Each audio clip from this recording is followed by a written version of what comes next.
બધાને નમસ્તે.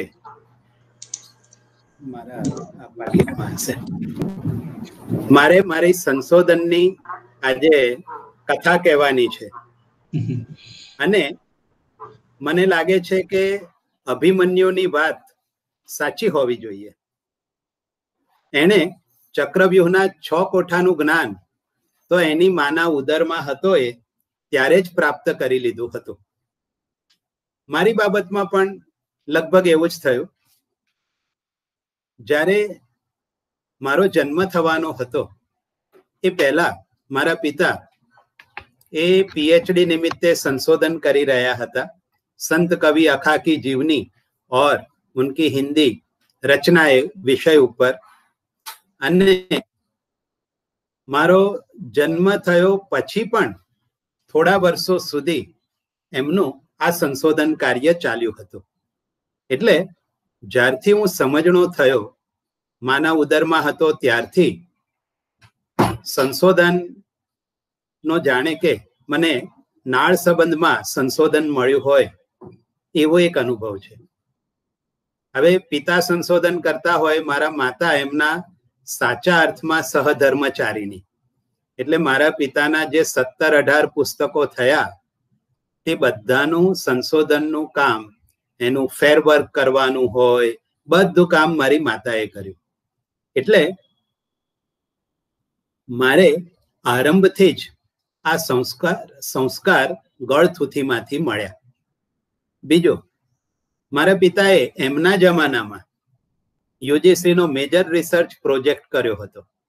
હું તો વિજ્ઞાનનો વિદ્યાર્થી હતો, મને બહુ ખબર પડે નહીં, પરંતુ મધ્યકાલીન ગુજરાતી સાહિત્ય, આપણા કવિઓ, એમની હિન્દી રચનાઓ, એ બધા ઉપર એમનું સંશોધન ચાલતું હતું. અને એમના એક રિસર્ચ ફેલો વારંવાર અમારા ઘરે આવે.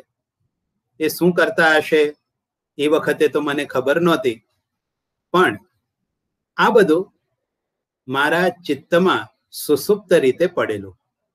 પછી એક સમયે ગુજરાતીમાં આપણે ગુજરાત યુનિવર્સિટીમાં અને એ પહેલા MS યુનિવર્સિટીમાં એક અંબાશંકર નાગર કરીને એક મોટા પ્રોફેસર હતા. એમની સાથે મારા પિતાએ ગુજરાત કે સંતો કી હિન્દી બાની આવું એક સંશોધનનું કામ કરેલું. એ પછી પ્રગટ થયું અને કાકા સાહેબ કાલેલકરે એની પ્રસ્તાવના લખેલી. એટલે આ બધા સંસ્કાર મારા ચિત્તમાં ઢબુરાયેલા હતા. આપણે સ્થાયી ભાવ જેમ ચિત્તની અંદર પ્રસુપ્તપણે પડેલા હોય પ્રાક્તન જન્મના સંસ્કાર રૂપે, આવી એક ભૂમિકા હતી. પરંતુ મારે ભણવાનું આવ્યું વિજ્ઞાન, કેમેસ્ટ્રીમાં BSc કરવાનું હતું. અને કેમેસ્ટ્રીમાં જે પ્રેક્ટિકલ કરવાના આવે, થિયોરી અને પ્રેક્ટિકલ, જે વિજ્ઞાનના વિદ્યાર્થીઓ છે એને ખ્યાલ છે કે વિજ્ઞાનમાં આપણા અધ્યયનની 2 પાંખ છે. એક છે થિયોરી, એક છે પ્રેક્ટિકલ. બંને પાંખ મજબૂત હોય તો આપણી એમાં ગતિ થાય. તો પ્રેક્ટિકલની અંદર ઓર્ગેનિક કેમેસ્ટ્રી હોય, ઇનઓર્ગેનિક કેમેસ્ટ્રી હોય, અને એની અંદર શું હોય, કોઈ અજાણ્યો પદાર્થ આપે, કોઈ કેમિકલ આપે, એ કેમિકલના તમારે શોધી કાઢવાનું હોય કે કોઈ મિશ્રણ આપ્યું હોય અને એમાં પોઝિટિવ આયન કયા છે, એનાયન, કેટાયન કયા છે. ઓર્ગેનિક હોય તો ભાઈ આ કયું ઓર્ગેનિક કમ્પાઉન્ડ છે, મિક્સચર છે, શોધવાનું હોય. એના માટે જુદા જુદા ટેસ્ટ કરવાના આવે, સૂંઘવાનું આવે, પછી એનો રંગ જોવાનો આવે, એને અડકવાનું આવે, આપણી પંચેન્દ્રિયોને કામે લગાડવાની આવે. પછી અમુક તો એવા હોય કે 1 સેકન્ડના 10મા ભાગની કુશળતાથી તમારે રીડિંગ લેવાના હોય. કોઈ પ્રવાહી હોય, એ ઉપરથી નીચે ગતિ કરતું હોય, બ્યુરેટમાં હોય, અને તમારા હાથમાં સ્ટોપવોચ હોય, અને જેવું એનો આંકો હોય ત્યાં આવે અને સ્ટોપવોચ દાબી દેવાની અને 1 સેકન્ડના 10મા ભાગની એક્યુરસીથી તમારે રીડિંગ લેવાના હોય. આવું બધું કેમેસ્ટ્રીમાં આવ્યું. પછી તો વડોદરાની એક સમયની બહુ જ નામાંકિત એવી પેટ્રોફિલ્સ કોઓપરેટિવ લિમિટેડ એવી એક કંપનીમાં કેમિસ્ટ તરીકે સેવા આપતો હતો. હું જ્યારે BA MA કરતો હતો તે વખતે મારા એક સાથે અનેક રૂપો હતા. 12 કલાક હું કેમિસ્ટ હતો અને બાકીનો સમય સાહિત્યનો વિદ્યાર્થી હતો. કેમિસ્ટ્રીમાં પણ સાહિત્ય હતું, સાહિત્યમાં પણ કેમિસ્ટ્રી હતી. અને ત્યાં પણ રિસર્ચ એન્ડ ડેવલપમેન્ટ, R&D કહેવામાં આવે. આ બધાથી કંઈક શોધવું, કંઈક મેળવવું એવા સંસ્કાર દ્રઢ થવા માંડ્યા હતા. અને એ વખતે કવિતાઓ પણ કેમિસ્ટ્રીમાં આવતી. અમે કાર્બન ગણી ગણીને એસ્ટર ભૂલી રે ગયા, કેમિસ્ટ્રી કેરા વિટપ વનમાં ખોવાઈ ગઈ છો પ્રિયે, આવું બધું. એટલે જેને બેસિક સાયન્સ કહીએ, મૂળભૂત વિજ્ઞાન, એ BSc દરમિયાન. અને એપ્લાઇડ સાયન્સ, ધારો કે પોલિસ્ટરનું કાપડ આવ્યું હોય, કોઈ દાવો કરે કે આ તમારું કાપડ હલકી ગુણવત્તાનું છે, તો અમારે એને શોધવાનું કે ખરેખર આપણા કાપડનો નમૂનો છે, રિસર્ચ કરવાનું હોય. એ એપ્લાઇડ સાયન્સ, એના રિસર્ચની તાલીમ મળી હતી. પછી મારા મિત્રોને ખબર છે, સાહિત્યમાં મારો પ્રવેશ થયો, ગૃહ પ્રવેશની જેમ. સાહિત્યમાં તો બધું સડસડાટ ચાલ્યું અને જોત જોતામાં MA પણ થઈ જવાયું. MA માં સુવર્ણચંદ્રક પણ બહુ સહજ રીતે પ્રાપ્ત થયો. પણ MA ના અંતિમ દિવસોમાં, અંતિમ મહિનાઓમાં કહું, મારા જે વિદ્યાગુરુઓ હતા, તે વિદ્યાગુરુઓ મને સંશોધન કરવા માટે પ્રેરતા હતા. અને સંશોધનના જે જુદા જુદા પડકારરૂપ ક્ષેત્રો છે, એની મને ઝાંખી પણ કરાવતા હતા. હવે હું વિજ્ઞાનનો વિદ્યાર્થી હતો, સાહિત્યમાં આવ્યો હતો. એ જ્યારે ઇટ વોઝ માય ન્યૂ ઇન્કાર્નેશન, એક નવો અવતાર હતો મારો. એટલે 12 કલાક કેમિસ્ટ તરીકે લેબોરેટરીની અંદર મેં કામ કર્યું હોય અને ભૂખ્યા ડાંસ કોઈ માણસ એને આમ પેલો ભોજનનો રસથાળ પ્રાપ્ત થાય અને બરાબર આરોગવા માંડે, એમ સાહિત્ય પદાર્થને હું પામવાનો પ્રયત્ન કરતો. અને મારા ગુરુઓ થી હું અભિભૂત હતો. ખાસ કરીને સીતાંશુ યશસ્ચંદ્રનો એ સમય મારા ઉપર જબરજસ્ત પ્રભાવ હતો. લગભગ અભિભૂત હતો. એમના પ્રેમમાં પડી ગયેલા અમે બધા. એ જેટલું બતાવે એટલું જ દેખાય, એ જેટલું સંભળાવે એટલું જ સંભળાય, એવી સ્થિતિમાં પહોંચી જવાયું હતું. અને એમણે મને બહુ જ વાત્સલ્યપૂર્વક પોતાનો કિંમતી સમય આપેલો. અને મેં પણ એવું કરેલું, મારા જીવનનો રોજ અડધો કલાક તમારો, તમે કહેશો તે હું એ અડધા કલાકમાં કરીશ. અને એ રીતે મને વિશ્વ સાહિત્યનો, પછી માત્ર સાહિત્ય નહીં, બીજી જે કલાઓ છે, જે સમાજ વિજ્ઞાનો છે, એ બધાનો પરિચય કરાવતા પુસ્તકો પોતાના અંગત ગ્રંથાલયમાંથી આપ્યા. અને હું પણ ડાયરી લખતો, એટલે એ પુસ્તક આપે પછી ક્યારે મેં શું વાંચ્યું એની નોંધ કરું. થોડા દિવસે એમના ઘરે જાઓ અને અમે ચર્ચા કરીએ, સર તમે આ આપ્યું તું, આમ છે તેમ છે. એ રીતે એમણે બહુ વાત્સલ્યપૂર્વક મને સંશોધન માટે તૈયાર કરેલો. અને એમણે મને થોડાક વિષયો પણ સૂચવેલા કે આવા વિષયોમાં રિસર્ચ થઈ શકે. આવા સમયે વડોદરા જે ગયા હશે, MS યુનિવર્સિટી ગુજરાતી વિભાગ અને ગુજરાતી વિભાગની લોબી, એ લોબીની અંદર એક દિવસ મને મારા બીજા વિદ્યાગુરુ સુભાષ દવે બહુ જ સહજ રીતે એક દિવસ મળ્યા કેટલાક ગુરુઓ આપણા જીવનની અંદર ઝંઝાવાતની જેમ પ્રવેશે. ઝંઝાના જાજર ને પેરી પધાર પિયા, કાનના કમાન્ડ મારા, એવી રીતે પ્રવેશ. જ્યારે કેટલાક ક્યારે પ્રવેશી ગયા હોય ખબર ન પડે, સ્થિર દ્યુતિ પ્રકાશતા હોય. ક્યારેક આપણે ભૂલી પણ ગયા હોય કે આપણા જીવનમાં આ હતા. પણ યોગ્ય સમયે યોગ્ય વ્યક્તિ આપણા જીવનમાં યોગ્ય ભૂમિકા ભજવે છે.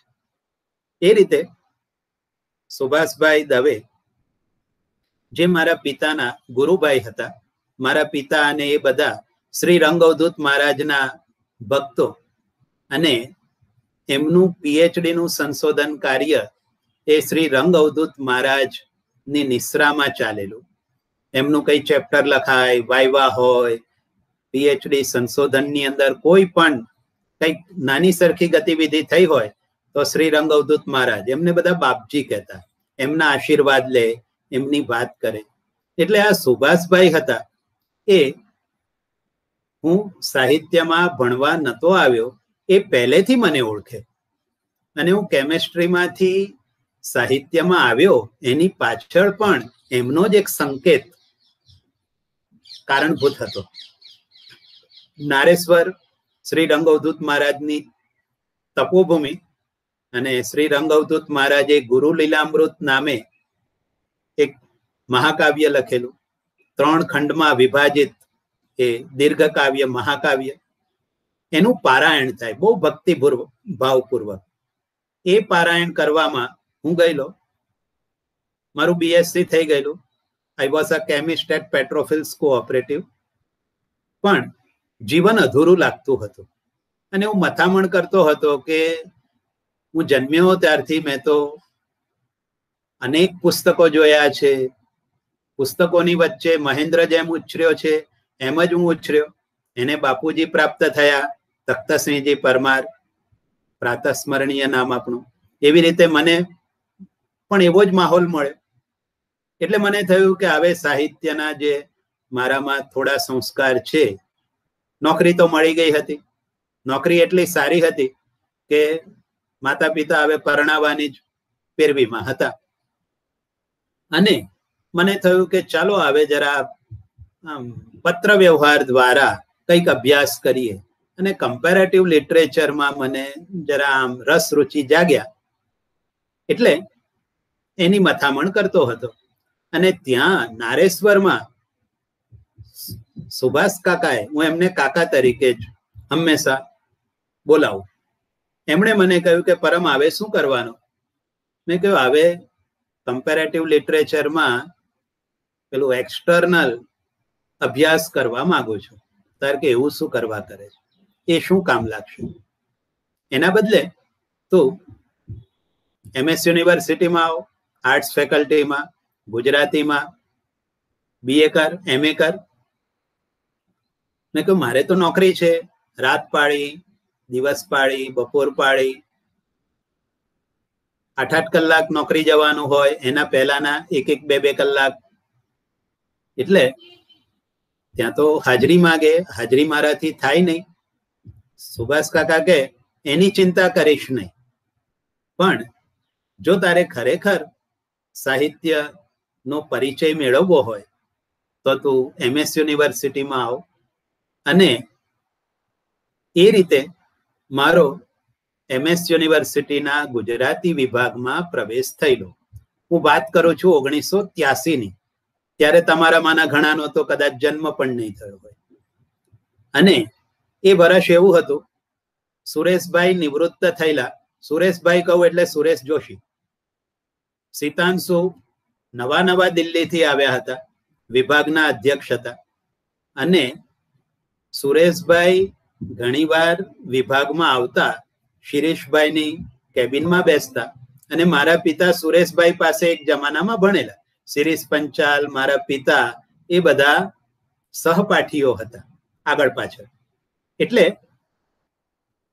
સુરેશભાઈ ને પણ મારો પરિચય કે રમણભાઈનો છોકરો છે, BSc કરીને આવ્યો છે, અને હું એમના ઘરે પણ ગયેલો, આવો થોડોક પરિચય. એટલે આવી રીતે સુભાષભાઈના કહેવાથી મારો સાહિત્યમાં પરિચય થયો, સડસડાટ MA પણ થઈ ગયો. અને પછી હું સિતાંશુ પાસે રજીસ્ટર કરાવવાનો જ હતો. એવા સંજોગોમાં સુભાષભાઈએ મને કહ્યું કે તું કોણ છે, કઈ પરંપરામાંથી આવે છે, તારા ઘરે શું ચાલે છે, એનો વિચાર કર. અને સંશોધન માટે વિષય લેવાનો હોય તો એવો વિષય લેવો જોઈએ જેની સાથે જોડાવાથી આપણું જીવન ધન્ય બને. સંશોધન તો ગુજરાતી નવલકથામાં જાતીયતાનું નિરૂપણ એના ઉપર પણ થાય, અને મનોરુગ્ણતાની નવલકથાઓ ઉપર પણ સંશોધન થયા છે. જે વિષય પર કરવું હોય તે વિષય પર થાય, પણ વિષય જ એવો હોય જે તમારા જીવનને ઉર્ધ્વગામી બનાવે, તમારા જીવનને એક નવું પરિમાણ બક્ષે, તો આપણા જિંદગીના મૂલ્યવાન વર્ષો જે વિષય સાથે જોડીએ એ સાર્થક બને અને આખી પ્રવૃત્તિ આપણને એક બીજા પરિમાણમાં મુકાવી આપે. એમણે મને શ્રી રંગ અવધૂત મહારાજે લખેલી એક આરતી ની 2 પંક્તિ કહેલી. આનંદ વાજા વાગે ગગનમાં, આનંદનું વાજવું અને ગગનમાં વાગે. ગગન કયું? ગગન એટલે આકાશ. એ કઈ નહીં ચિદાકાશ, મઠાકાશ, ઘટાકાશ. એમણે તો બધી જાત જાતની વાતો કરવા માંડી. અને એમને ખબર કે પરમના ઘરે એટલે રમણભાઈના ઘરે, પેલા મારા પિતા પાદરા કોલેજમાં હતા, શ્રી અરવિંદ કેન્દ્ર ચાલે. સુંદરમ પોતે અમારા ઘરે પધારેલા અને શ્રી અરવિંદ કેન્દ્રની સ્થાપના થયેલી. હું તે વખતે 6ઠા ધોરણમાં ભણતો. સુંદરમે આશીર્વાદ આપેલા અને અમારા ઘરે શ્રી અરવિંદનું મહાકાવ્ય સાવિત્રી એ અઠવાડિયે એકવાર જે શ્રી અરવિંદ કેન્દ્રની બેઠક મળે એમાં વંચાય. બધા સાધકો અમારા ઘરે આવે 1 કલાક 7 થી 8. અને એક HM શાહ કરીને એક ગણિતના શિક્ષક હતા, જેમની પાસે હું પણ ભણેલો 11-12 ધોરણ.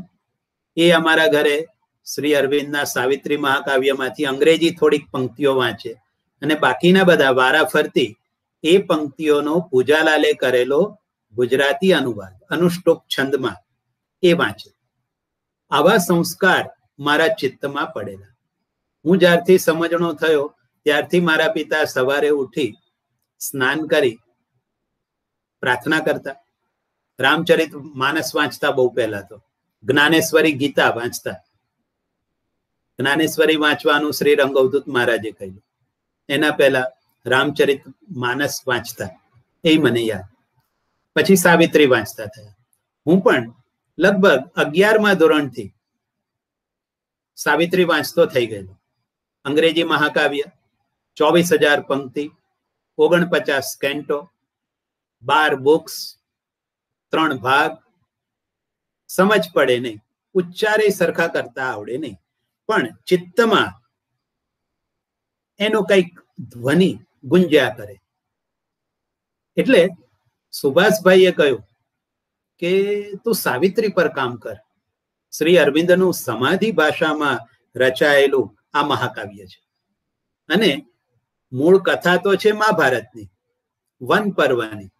પાંડવો વનવાસ ગયા હોય છે અને માર્કંડેય ઋષિ યુધિષ્ઠિરના શોકને દૂર કરવા માટે કેટલાક ઉપાખ્યાનો કહે છે, એમાં નળ, દમયંતી, હરિશ્ચંદ્ર, તારામતી, એવી બધી કથાઓ આવે. એવી જ રીતે સત્યવાન સાવિત્રીની કથા વન પર્વમાં, મહાભારતમાં, અને એને એક આધાર તરીકે સ્વીકારી શ્રી અરવિંદે એમાંથી એક અંગ્રેજી ભાષામાં પ્રતિકાત્મક એવું મહાકાવ્ય લખેલું. અને પ્રતિકાત્મક એ અર્થમાં કે એમણે પોતાની આધ્યાત્મિક આત્મકથા જ આ રૂપે લખેલી. એ શ્રી અરવિંદની જ નહીં, શ્રી અરવિંદના સહયોગીની શ્રી માતાજીની પણ આધ્યાત્મિક આત્મકથા હતી. મૂળ તો જે વન પર્વની અંદર કથા છે 7 અધ્યાય 300 શ્લોકની કથા છે, અને એમાંથી આમણે તો 24,000 પંક્તિ અંગ્રેજી ભાષા બ્લેન્ક વર્સ, અને એવું લખ્યું વિશ્વ સાહિત્યની 20મી સદીની એક અવિસ્મરણીય કથા છે.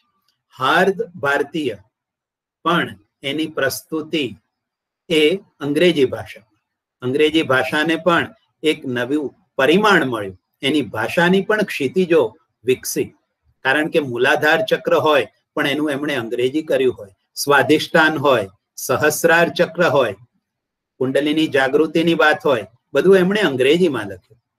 એટલે સુભાષ કાકાએ કહ્યું કે તું આ વિષય પર કર અને હું તને પીએચડી કરાવીશ. અત્યારે પીએચડી કરાવવામાં કેવી વિશેષો થાય છે એ તો ઘાયલ કી ગત ઘાયલ જાણે. અમે પણ અમારા વિદ્યાર્થીઓને બરાબર ચકાસીને લઈએ છીએ. એટલે ગમે તેવો વિદ્યાર્થી આવે નહીં, એક સીટ બગડે નહીં. અને જે અમે નથી કરી શક્યા એ અમે અમારા માનસ પુત્રો દ્વારા કરતા હોઈએ છીએ. એ વિદ્યા તપમાં આપણને યોગ્ય વ્યક્તિ મળી રહે. તે વખતે આટલું બધું પીએચડી નું એડમિશન મેળવવું અઘરું નહોતું. તમે નેટ ન કરી હોય તો પણ મળી શકે. અલબત્ત મેં નેટ ક્લિયર કરી હતી. હું અને શરીફા અમે આગળ પાછળ હતા. અમે સાથે નેટની પરીક્ષા આપેલી અને વડોદરાથી પહેલી બેચમાં અમે 2 જ વિદ્યાર્થીઓ પાસ થયેલા. અને સુભાષભાઈએ મારા માટે પેલા જાંબુવાન જેવું કામ કર્યું. જે લોકો રામાયણ, એમાંય રામચરિતમાનસ, સુંદરકાંડ અને જાંબુવાને હનુમાનને સમુદ્ર લંઘન કરાવવા માટે, પ્રેરવા માટે જે ભૂમિકા ભજવી હતી, એવું કામ સુભાષભાઈએ મારા માટે કર્યું. અને એમણે મને યોગ્ય વિષય અને યોગ્ય માર્ગદર્શક સૂચવવાની એક ભૂમિકા ભજવી. એટલે આમ જોઈએ તો મારા સાચા અર્થમાં વિદ્યાગુરુ બન્યા. વિદ્યાગુરુ શબ્દ બહુ મહત્વનો છે. આપણી સાહિત્યના જગતમાં સાચી ઓળખાણ એકેડેમિક્સમાં કઈ છે? તમે કોના દીકરા છો? એ તો ઠીક છે, બરાબર છે. હું અને મહેન્દ્ર ભાગ્યશાળી છીએ.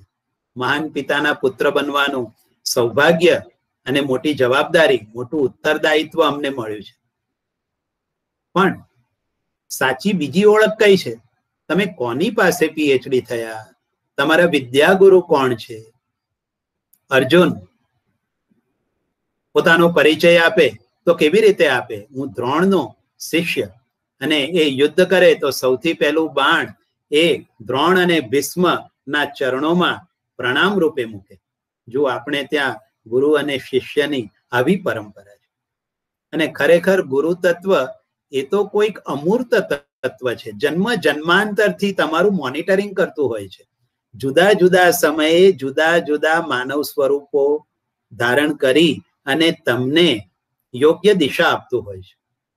એટલે સુભાષભાઈએ એમની ભૂમિકા ભજવી અને સાવિત્રીમાં કામ કરવાનો મારો એક રસ્તો એમણે ચીંધ્યો. અને મને સાવિત્રીની જ પંક્તિઓ યાદ આવી. There is a guardian power. There are hands that saves. Calm eyes regards the human sin. એક સંરક્ષક હસ્ત છે જે આપણને બચાવી લે છે. એવી આંખ છે જે આખી માણસની લીલાઓ જુએ છે અને આપણને યોગ્ય સમયે જે કરવાનું છે તે કરે છે. એટલે બાકી હું કંઈક ફંટાઈ ગયો હોત, કોઈ બીજો વિષય લીધો હોત, સિતાંશુ જેવા સર મળે તો આપણું ઉત્તમ જ સિંચન થાય. પણ જે મારો આંતરિક વિકાસ થવાનો છે, અત્યારે હું મારા જીવનને જે રીતે જોઈ શકું છું, જે રીતે હું ભૂમિકા ભજવી શકું છું, એ ન થયું હોય. એટલે મારા જીવનમાં યોગ્ય સમયે યોગ્ય ભૂમિકા સુભાષભાઈએ ભજવી. મને મારી પરંપરાનું ભાન કરાવ્યું, મારા મૂળિયા ક્યાં છે એ કરાવ્યું. અને બાકી સાવિત્રી સાથેનો પરિચય તો મારો બહુ પહેલેથી હતો. જો હું તમને સાવિત્રી મહાકાવ્ય બતાવું, આ મહાકાવ્ય છે, આ દળદાર છે, 724 પાન છે આના. એ પછી પણ થોડા બીજા પાન છે. એ પાનમાં શ્રી અરબિંદોસ લેટર ઓન સાવિત્રી, શ્રી અરવિંદે સાવિત્રી મહાકાવ્ય અંગે સાધકોને પ્રશ્નોના જવાબ આપ્યા પત્ર રૂપે, એનું પણ આમાં સંકલન થયેલું છે. એટલે આ મહાકાવ્ય. હવે આ મહાકાવ્ય વિશે પણ મારે તમને થોડુંક કહેવું જોઈએ. મહાભારતની કથા તો સંકેત આપ્યો. આપણે જેઠ મહિનાની પૂનમે વટ સાવિત્રીના વ્રત રૂપે આ કથા તો જાણીતી છે. મદ્ર નામનો દેશ, અશ્વપતિ નામનો રાજા, નિસંતાન, તપસ્યાના પરિપાક રૂપે સાવિત્રી પુત્રી તરીકે પ્રાપ્ત થાય. આ સાવિત્રી સત્યવાન સાથે લગ્ન કરે. નારદ ભવિષ્યવાણી કરે કે આમનું દાંપત્ય જીવન 1 જ વર્ષનું છે અને પછી સત્યવાનનું મૃત્યુ થવાનું છે. સાવિત્રી આ ભવિષ્યવાણી થયેલી હોવા જ, અને દેવર્ષિ નારદ કે છતાં પોતે સત્યવાન સાથે જ ગૃહસ્થાશ્રમમાં પ્રવેશે. 1 વર્ષ પૂરું થાય. સાવિત્રી આંતરિક રીતે સભાન હોય અને એનું એક વ્રત ચાલે, ત્રિરાત્ર વ્રત, એવી રીતે મહાભારતમાં એનો ઉલ્લેખ છે. સત્યવાનની મૃત્યુની પળ આવી. યમરાજ પોતે સત્યવાનના આત્માને લેવા માટે વનમાં ઉપસ્થિત થાય છે, કારણ કે સત્યવાન તો વનમાં રહેતો હોય છે. એ આમ તો સાલ્વ દેશના દ્યુમત્સેન નામના રાજાનો પુત્ર, પણ દ્યુમત્સેન ની નેત્ર જ્યોતિ જતી રહેલી, અંધ હતા, રાજ્યથી નિષ્કાસિત કરવામાં આવેલા. એટલે શાલ્વ દેશના વનોમાં પર્ણકુટીમાં રહેતા. સાવિત્રી આ રીતે ગૃહસ્થાશ્રમ, વનમાં, પર્ણકુટીમાં એનો શરૂ થયો હોય છે. હવે યમરાજ સત્યવાનને લેવા આવે છે. સાવિત્રી એમને આદર આપે છે. સાવિત્રી અને યમ વચ્ચે સંવાદ થાય છે, વિવાદ નહીં, સંવાદ. અને એની સત્યનિષ્ઠા, પતિવ્રતાપણું, ધર્મ પ્રત્યેની એની જે સમજ હોય છે એ બધું જોઈ યમરાજ પ્રસન્ન થાય છે અને એને વરદાન માંગવા કહે છે. અને એ વરદાનમાં એક વરદાન એવું હોય છે, શબ્દ છળ, તર્ક છળ, જે કહતે, કે સાવિત્રીને અનેક પુત્રો પ્રાપ્ત થાય એવું વરદાન અપાય છે. એટલે હવે યમરાજ સત્યવાનને પુનર્જીવિત કરે છે. આવી કથા છે. હવે આ કથાને શ્રી અરવિંદે એક પ્રતીક રૂપે આલેખી. અને શ્રી અરવિંદે શું કર્યું, લગભગ 1905 ના અરસામાં શ્રી અરવિંદ વડોદરા હતા. તે વખતે બરોડા કોલેજ હતી. બરોડા કોલેજમાં તેઓ ફ્રેન્ચ અને અંગ્રેજીના પ્રોફેસર હતા. વાઇસ પ્રિન્સિપાલ સુધી પહોંચ્યા હતા. સયાજીરાવના ઘણા મહત્વના કાર્યો એમણે કરેલા. એમના કેટલાક મહત્વના વક્તવ્યો એ પણ શ્રી અરવિંદે લખેલા. સાવિત્રી મહાકાવ્યનો આરંભ પણ વડોદરાથી થયેલો. તમે લોકો વડોદરા જાઓ તો દાંડિયા બજારમાં શ્રી અરવિંદ નિવાસ છે અને ત્યાં શ્રી અરવિંદ રહ્યા હતા. સાવિત્રી મહાકાવ્યનો આરંભ ત્યાંથી થયો એવું માનવામાં આવે છે. હવે શ્રી અરવિંદે સાવિત્રી મહાકાવ્યને એક પ્રયોગ તરીકે સ્વીકારેલો. એવો પ્રયોગ કે મનુષ્ય ચેતનામાં ઊંચામાં ઊંચી કઈ સ્થિતિથી આધ્યાત્મિક ઊંચી કઈ ભૂમિકાથી કાવ્ય સર્જન શક્ય બને? એટલે તમે આમ સમાધિની અવસ્થા પ્રાપ્ત કરો ત્યાંથી કાવ્ય સર્જન શક્ય છે. ઉચ્ચોચ્ચ કઈ ભૂમિકાથી કાવ્ય સર્જન થાય? આના પ્રયોગના માધ્યમ તરીકે સાવિત્રી લખવાનું સ્વીકારેલું. એટલે સાવિત્રી 1905 થી લખાવાનું શરૂ થયું અને છેક 1949 સુધી શ્રી અરવિંદ દેહમાં હતા. તેવું 50માં શ્રી અરવિંદ નો નશ્વર દેહ છૂટ્યો ત્યાં સુધી સતત લખતા રહ્યા. છેલ્લા તો એમની નેત્ર જ્યોતિ જતી રહેલી. તો વેદવ્યાસ અને ગણપતિ વચ્ચે મહાભારતના લેખનમાં જે યુતિ સર્જાઈ હતી, વેદવ્યાસ બોલે ગણપતિ લખે, એવી રીતે શ્રી અરવિંદ બોલે અને નિરોધ બરન કરીને એક ભાગ્યવાન સાધક તે લખે.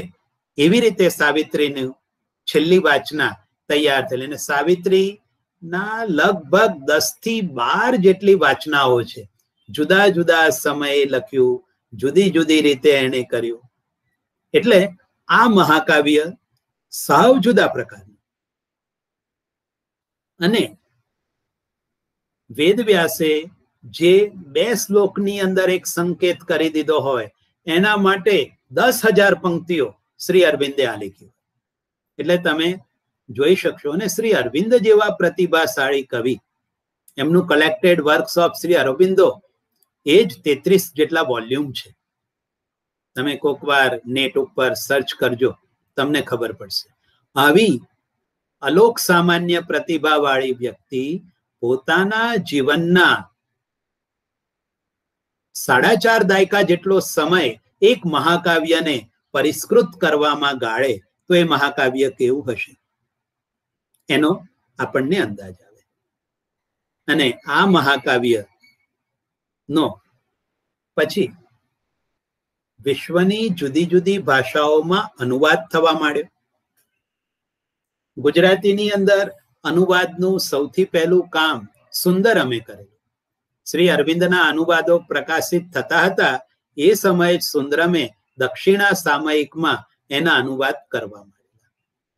પછી અંબુભાઈ પુરાણી, એમણે સાવિત્રી ગુંજન નામે કેટલાક સર્ગનો અનુવાદ કર્યો, કેટલાકનો સંક્ષેપ આપ્યો.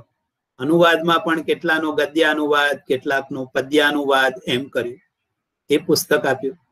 અને પૂજાલાલે 1972 શ્રી અરવિંદનું જન્મ શતાબ્દીનું વર્ષ ત્યાંથી શરૂ કરી 72 થી 75 દરમિયાન સાવિત્રીનો એમણે અખંડ અનુવાદ, આખો અનુવાદ આપ્યો. આ રીતે સાવિત્રી મહાકાવ્ય રચાયું. અને જે લોકો શ્રી અરવિંદ પરિવાર સાથે જોડાયેલા છે એ લોકો માટે સાવિત્રી મહાકાવ્ય છે એ શ્રી અરવિંદ દર્શનનો સર્વોત્તમ આવિષ્કાર છે. શ્રી માતાજીએ જ કહ્યું છે, Savitri the supreme revelation of Shri Aurobindo's vision. એટલે કેટલાક લોકો માટે તો સાવિત્રી એ ઇટર્નિટી ઇન વર્ડ્સ, શબ્દ બ્રહ્મ છે.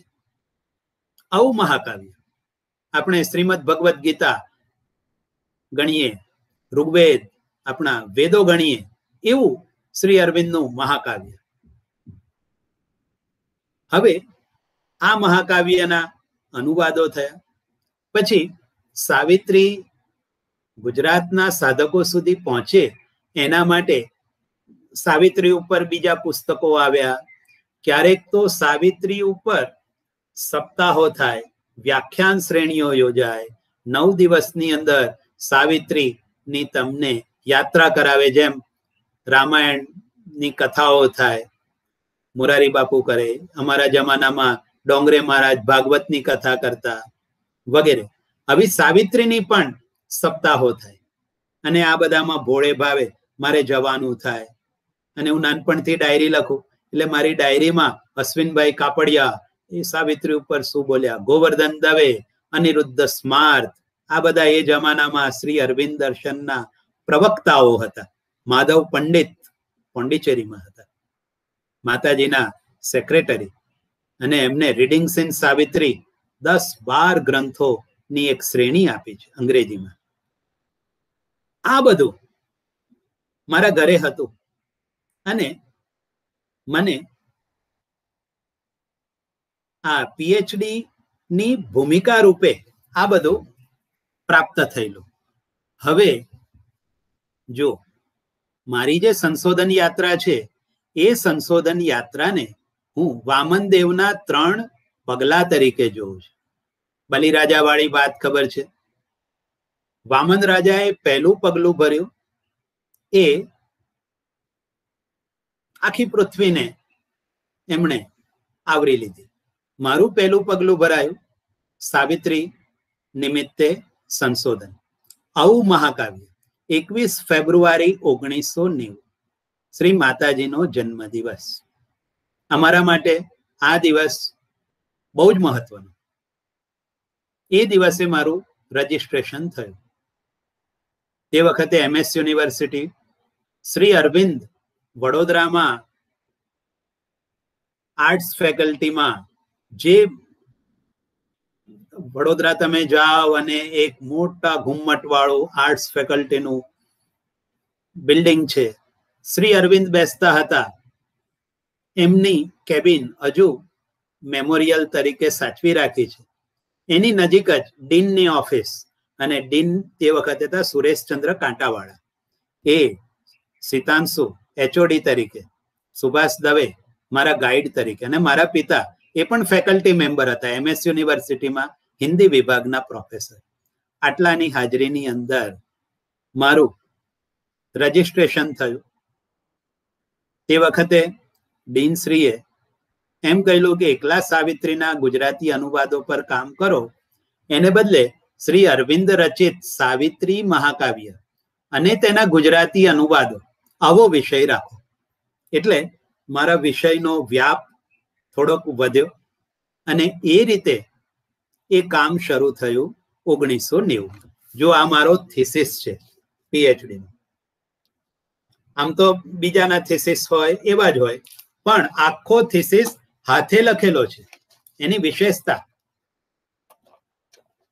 હાથે લખેલો થીસીસ છે. એ સમયે ટાઈપિંગ પણ એટલું બહુ સારું નતું, અને મારે અંગ્રેજી ગુજરાતી 2 ભાષા, અને મારા મનમાં હતું કે એક વાર લખીએ એ 3 વાર વાંચ્યા બરાબર છે. આપણે પોતે જ લખીએ તો આપણી પદયાત્રા થાય, આંતરયાત્રા થાય. અને સાવિત્રી મારા માટે એક શ્રીમદ ભગવદ્ ગીતા કે મારો એક આરાધ્ય ગ્રંથ હતો. એટલે મેં પોતે લખીને શોધ નિબંધ પ્રસ્તુત કરવાનું સ્વીકારેલું. વિષય તો નક્કી થઈ ગયો અને બધાએ મને અભિનંદન પણ આપ્યા. કેટલાકે કહ્યું કે ભાઈ શ્રી અરવિંદ તો બહુ અઘરા, શ્રી અરવિંદ તો સમજાય જ નહીં, અને એમાંય પાછું સાવિત્રી, એ તો બિલકુલ ન સમજાય. એટલે જાત જાતના મારી પાસે અભિપ્રાયો આવવા માંડ્યા. 10મા ધોરણથી હું રોજ સાવિત્રી વાંચું, સમજાય કે ન સમજાય. અંગ્રેજી ગુજરાતી, એકલું અંગ્રેજી, જુદી જુદી રીતે વાંચું. હવે 1995 સુધી મારી આ શોધ યાત્રા ચાલી. એ સમય દરમિયાન સાવલી, ભરૂચ જેવી કોલેજોમાં મારે અધ્યાપન કાર્ય કરવાનું આવ્યું. પછી અંકલેશ્વર કોલેજમાં 1.25 વર્ષ, અને પછી વિદ્યાનગર. આ જ સમય દરમિયાન પ્રભુતામાં પગલા પડ્યા, અને જેની સાથે હું ભણતો હતો, સુભાષ કાકાના સીતાંશુના લેક્ચર અમે એક વર્ગમાં કદાચ એક પાટલી પર બેસીને ભરતા હતા. એ મારા સહપાઠીની, એ મારા જીવન સાથી બન્યા. મહેન્દ્રએ સંભાળ્યું જૈનાબેનને, અને મારું PhD નું સંશોધન ચાલતું હતું. એ સમય દરમિયાન મારે ત્યાં મારી પહેલી દીકરીનો જન્મ થયો. એટલે મારા જન્મ સમયે મારા પિતાનું સંશોધન ચાલતું હતું, અને મારા સંશોધન સમયે મારી દીકરીનો જન્મ થયો. જો એક સર્કિટ પૂરી થઈ, પૃથ્વી ગોળ છે. અને એટલું જ નહીં, જૈનાબેનનું સંશોધન પીએચડી નહીં, એમફિલ ચાલતું હતું ત્યારે અમારી શ્રેયાનો જન્મ થયો, બીજી દીકરી. એટલે અમારા બંને સંતાનો એ પણ સંશોધનની આડ પેદાશ કહીએ જરા જુદા અર્થમાં, ઉત્તમ અર્થમાં, તો ખોટું નથી. હવે સાવિત્રીમાં પ્રવેશ કેવી રીતે થાય? મથામણ તો બહુ પહેલેથી હતી, પરિચય હતો, પણ મૂળ અંગ્રેજીમાં અનુભૂતિ, એ અનુભૂતિને ગુજરાતી ભાષામાં આપણા 3 મહાન સર્જકોએ આણવાનો પ્રયત્ન કરેલો. હવે એક અભ્યાસુ તરીકે મારું એ આંતરસ્થિતિ અનુવાદકની અને મૂળ સર્જકની ચેતના સાથે અનુસંધાન ન સદાય, કાવ્યશાસ્ત્રનો શબ્દ વાપરું, તન્મયી ભવન ન થાય ત્યાં સુધી એનું મૂલ્યાંકન કેવી રીતે થાય? આપણે એનાથી ડોલીએ, હા શ્રી અરવિંદે અદ્ભુત રીતે આલેખન કર્યું છે, એપ્રિસિએશન કરી શકો, પણ તમારે એનું ક્રિટિકલ એપ્રિસિએશન કરવાનું આવે. એક સંશોધક હોય, સંશોધક પાસે એક મોટું ભયસ્થાન છે, તાતષ્ટ્ય ચૂકી જવાય. તમારા આરાધ્ય ગ્રંથ ઉપર તમારે કામ કરવાનું હોય તો કાં તો તમે અતિ પ્રશંસામાં સરી પડો, અથવા તમે કોઈક બીજું સ્ટેન્ડ લો. એટલે આવા વિષયમાં તમારી ખરી કસોટી થાય. એટલે આવી મૂંઝવણ ચાલી અને મારી પ્રકરણ યોજના એવી હતી.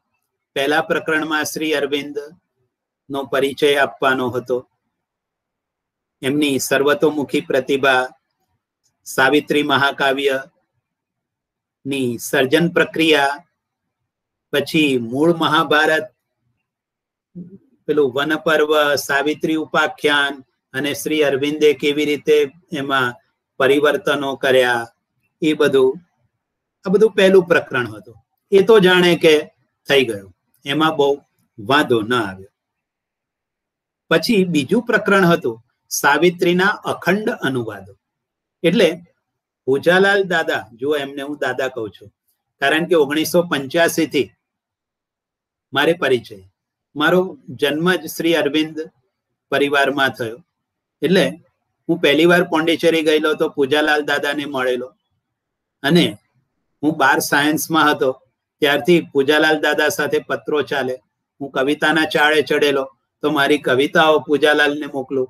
પૂજાલાલ કે પરમ ગદ્યમાં પણ લખી શકાય. એટલે હું સમજી ગયો કે કવિતામાં આપણે બહુ ચાલીએ એવા નથી, એટલે પછી ગદ્ય તરફ વળેલો. એટલે પૂજાલાલ દાદા મારી સાથે સંકળાયેલા. એ એમના જીવનના અંતિમ વર્ષો હતા અને સાવિત્રીનો અનુવાદ એ કરી ચૂકેલા. અને સાવિત્રીના અનુવાદ શરૂઆતમાં 6 પુસ્તકો હતા, ગુજરાતી અનુવાદ, પહેલી આવૃત્તિ. એ 6 અનુવાદ, એ પુસ્તકો એમના હસ્તાક્ષર સાથે આશીર્વાદ રૂપે અમને ભેટ આપેલા. એ બધા મારા ઘરે. એટલે પૂજાલાલ દાદાનો પરિચય. એટલે બીજું પ્રકરણ મારે સાવિત્રીના અખંડ અનુવાદો, એમાં પૂજાલાલે કરેલો અનુવાદ, એનું આપવાનું હતું. અને ત્રીજા પ્રકરણમાં સાવિત્રીના ખંડ અનુવાદો.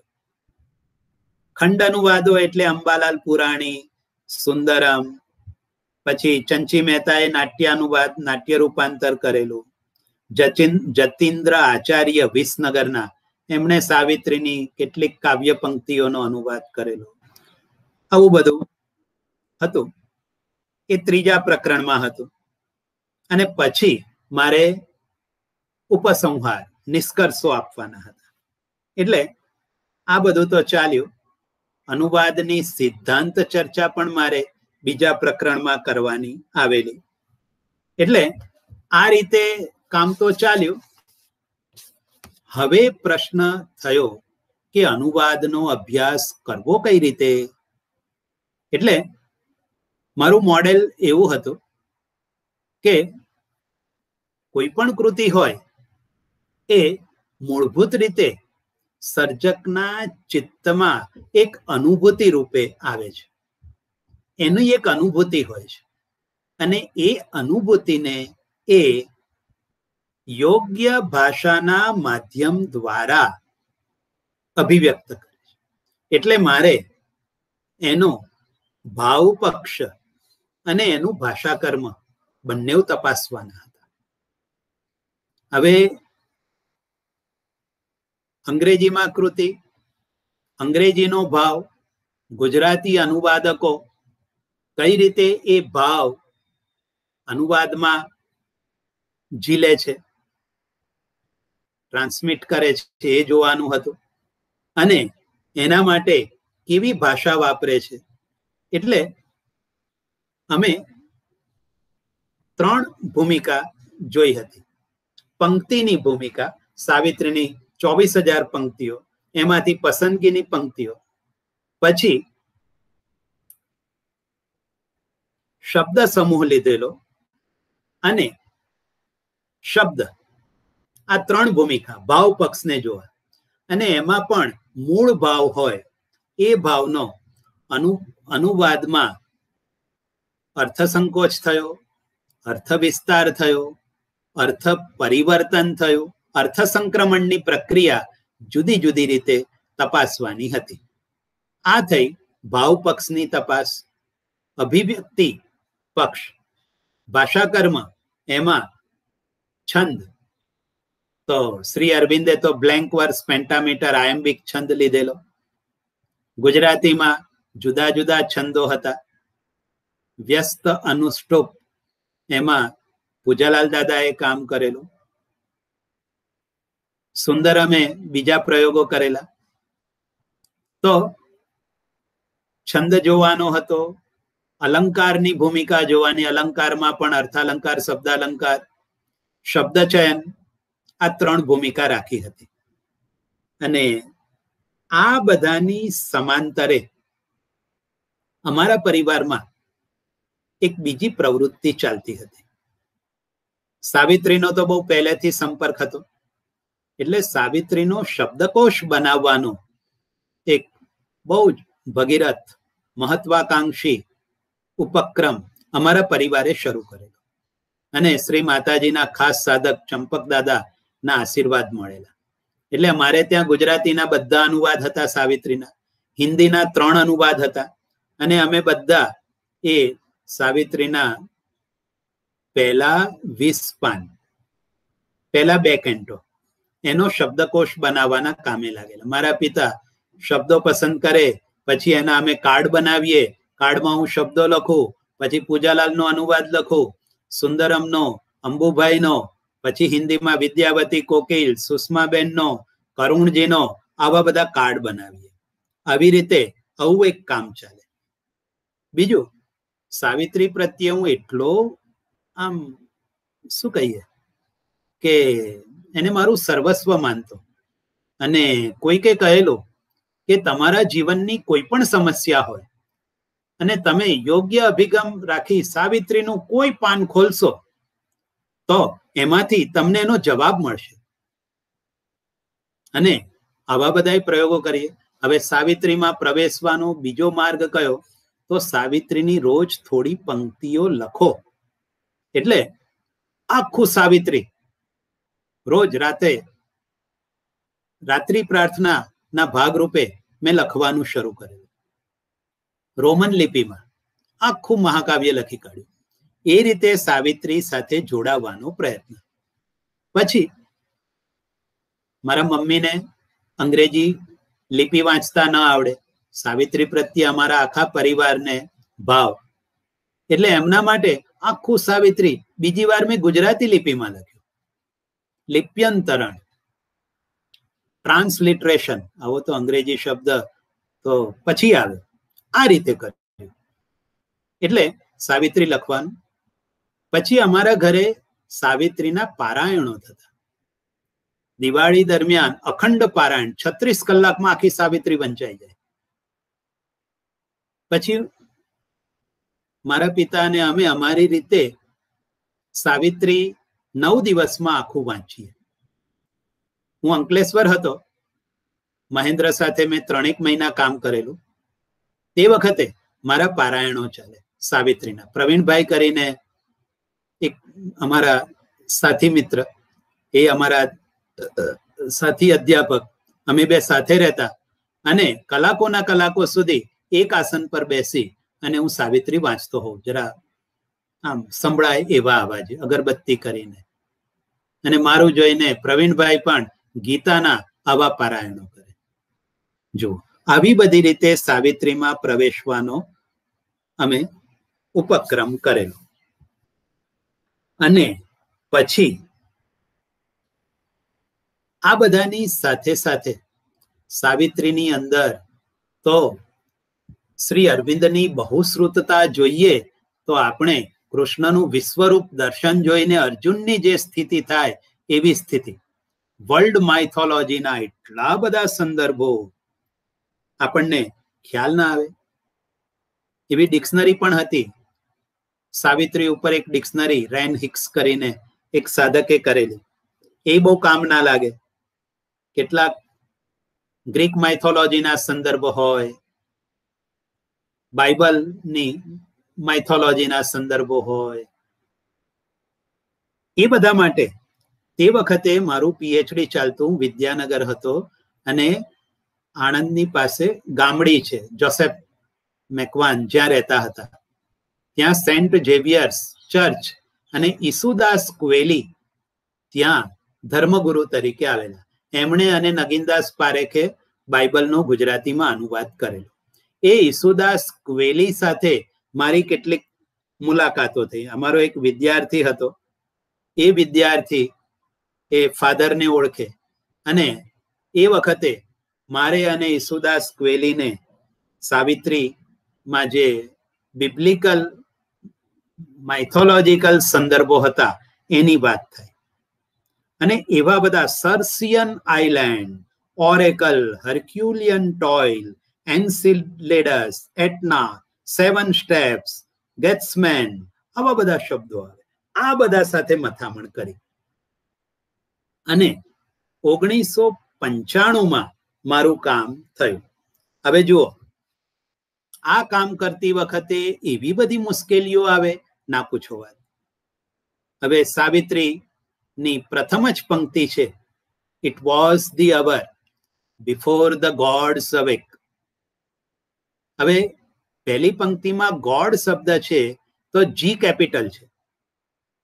હવે જી કેપિટલ ના હોય તો ગોડ શબ્દનો અર્થ બદલાઈ જાય અને જી કેપિટલ થાય તો એનો અર્થ બદલાઈ જાય. તો શ્રી અરવિંદને આ જીઓડી થી શું વિશેષ અભિપ્રેત છે એ એમપી પંડિતે રીડિંગ્સ ઇન સાવિત્રીમાં પોતાની રીતે જણાવેલું. આવું બધું જોવાનું આવે. પછી અનુવાદની આ ગોડ શબ્દ છે, ગોડ શબ્દ સાવિત્રી મહાકાવ્યની અંદર અનેક વાર વપરાયો છે. એક બીજું પુસ્તક છે સાવિત્રી અંગે. સાવિત્રીની અંદર કયો શબ્દ કયા પાન પર કેટલી વાર વપરાયો છે એનું એક પુસ્તક કોન્કોર્ડન્સ, સાવિત્રી કોન્કોર્ડન્સ કરીને બહાર પડ્યું છે. આખી સાવિત્રીને કોમ્પ્યુટરમાં નાખી દીધી અને કોમ્પ્યુટરે તમને ગોડ શબ્દ તો આટલા આટલા પાન પર ગોડ મળે, એ બધું તમને એક સાથે મળી આવે. હવે આ શબ્દ કેવી રીતે પકડવો, દરેક જગ્યાએ એની અર્થછાયા કેવી, આ બધું તપાસવાનું આવે. પછી ક્યારેક અનુવાદની અંદર એવો જ શબ્દ આવે જે તમારું આખું પરિમાણ બદલી કાઢે. ધારો કે સ્ફિંક્સ, જે લોકોએ ઇડિપસ રેક્સ, સોફોક્લિસની ટ્રેજેડી જોઈ હોય તો સ્ફિંક્સ આવે, ચહેરો નારીનો, બાકીનું શરીર સિંહનું.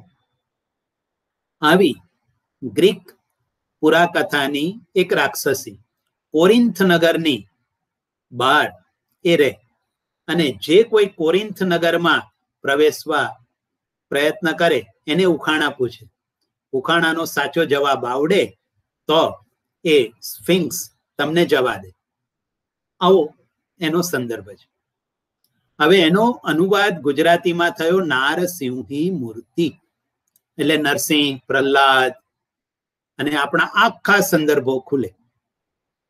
ઓરેકલ શબ્દ, ઓરેકલ એ ગ્રીક માઇથોલોજીમાં આવે અને શ્રી અરવિંદે એને વાપરેલો. એનો ગુજરાતીમાં અનુવાદ વેદવાણી તરીકે કર્યો. હવે આવા તો બધા અનેક પ્રકારના સંદર્ભો મળ્યા.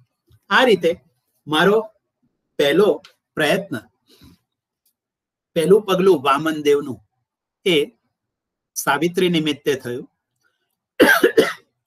અને એમાં બે પંક્તિઓએ મારી યાત્રાને આગળ વધારી. ઘૂંઘટ કા પટ ખોલ તો હે પીવ મિલેંગે અને આસન સે મત ડોલ, આ બે પંક્તિઓ. અને એ પછી 1995 મારો વાયવા પણ થયો. અશ્વિનભાઈ કાપડિયા, જે સાવિત્રી ઉપર અત્યારે તો સેંકડો સપ્તાહો કરી ચૂક્યા છે, એ મારો વાયવા લેવા આવ્યા હતા. એ અને દિલાવરસિંહજી જાડેજા, એ બે મારા પરીક્ષકો હતા. અને એ રીતે સાવિત્રી નિમિત્તે સંશોધનની મને દીક્ષા મળી. અને એ અનુભવ મારા માટે રિવર રાફ્ટિંગ જેવો હતો. જે લોકો હિમાલય ગયા છે અને રિવર રાફ્ટિંગનો અનુભવ કર્યો છે એને ખબર છે, એકવાર તમે પ્રવાહમાં પડ્યા પછી તો એ પ્રવાહ જ ખેંચી જાય છે. માર્ગદર્શક એ તમને યોગ્ય ડેસ્ટિનેશન સુધી લઈ જાય છે, અકસ્માત થી ઉગારે છે. પણ એ રોમાંચ, એ થ્રિલ એકવાર કર્યો હોય આખી જિંદગી યાદ રહે. આવો અનુભવ સાવિત્રી નિમિત્તે થયેલો. પછી હવે વામનદેવનું બીજું પગલું. એમાં હું અંકલેશ્વર કોલેજમાં હતો અને રિફ્રેશર કોર્સ કરવા માટે અમે અમદાવાદ ગયેલા. અને અમદાવાદમાં હું, જગદીશ ગુર્જર, રાજેશ પંડ્યા, આટલા નામ તો મને યાદ છે, સિલાસ પટેલિયા, આ બધા ગયેલા.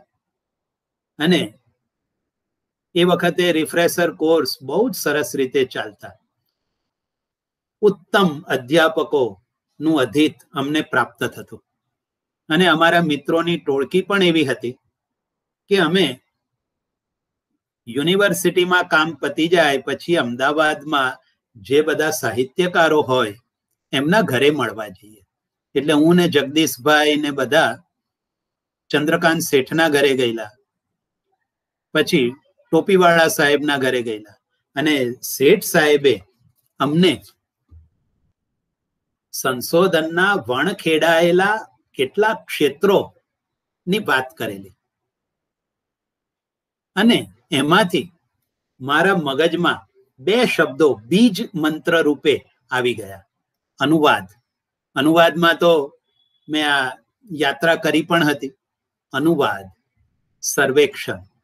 એમણે કહ્યું કે સર્વેક્ષણો પણ આપણે ત્યાં થયા નથી. ગુજરાતીમાં જે અનુવાદ પ્રવૃત્તિ થઈ છે એના સર્વેક્ષણો પણ નથી થયા. અને પછી મેં એક નાનો 1997ની આસપાસ એક માઇનોર રિસર્ચ પ્રોજેક્ટ લીધો હતો. મહેન્દ્રએ જે શરૂઆતમાં સંભાળ્યું કે અંગ્રેજીમાંથી અનુવાદ, શેક્સપિયરના નાટકોનો અનુવાદ ને એ બધું સંભાળ્યું, એવો એક research project, minor research project, 3000 રૂપિયા, 1 વર્ષ, અને અર્વાચીન ગુજરાતી સાહિત્યમાં નાટ્યાનુવાદ પ્રવૃત્તિ, એક સર્વેક્ષણ.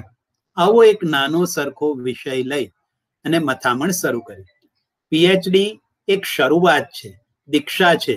પછી આપણે અંદરના પ્રદેશોમાં ઉદ્ઘાટિત થઈએ છીએ અને પછીની યાત્રા આપણે આપણી રીતે કરવાની છે.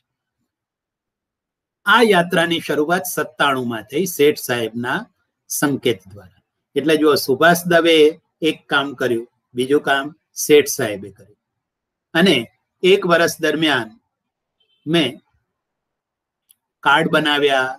એ સમયે વિદ્યમાન બધા અનુવાદકો હતા, એમને પ્રશ્નાવલી મોકલેલી, એમના જવાબો આવેલા અને એક નાનું સરખું કામ મેં કરેલું. પણ એમાંથી સંશોધનની દિશા ખુલી અને અમારી યુનિવર્સિટીમાં તો એમફિલ નો એક પ્રોગ્રામ ચાલે અને 2002 થી હું પણ એમફિલના માર્ગદર્શક તરીકે કાર્યરત થયો. અને પછી મેં શરૂઆતના મારા 6 એમફિલ વિદ્યાર્થીઓને આ અનુવાદ અને સર્વેક્ષણ એમાં દોરેલા.